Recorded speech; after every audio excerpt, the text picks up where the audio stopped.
Welcome to Luca and Miguel. Enjoy the video. You start now. Put both earbuds in the case and ensure they show a blinking LED. This indicates pairing readiness.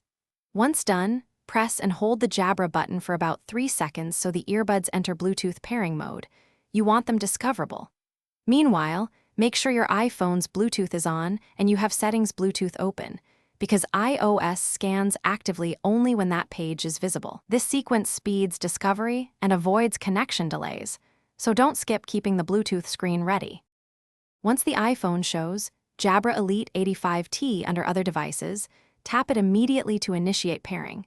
This tells your phone to send a connection request and negotiate audio profiles. You may see a simple pairing prompt or a PIN field. Accept or enter 0000 if requested, because that secures the link between devices. After you confirm, iOS will request permission to use the headset for calls and media. Allow those so both phone calls and music route correctly. You finish by verifying the iPhone shows connected for calls and audio next to the Jabra name. That confirms both profiles are active.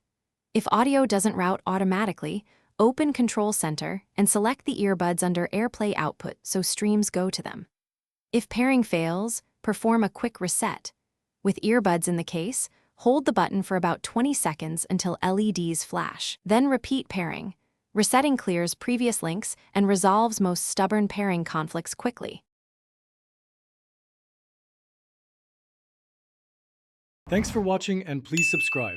It's the best investment you'll ever make.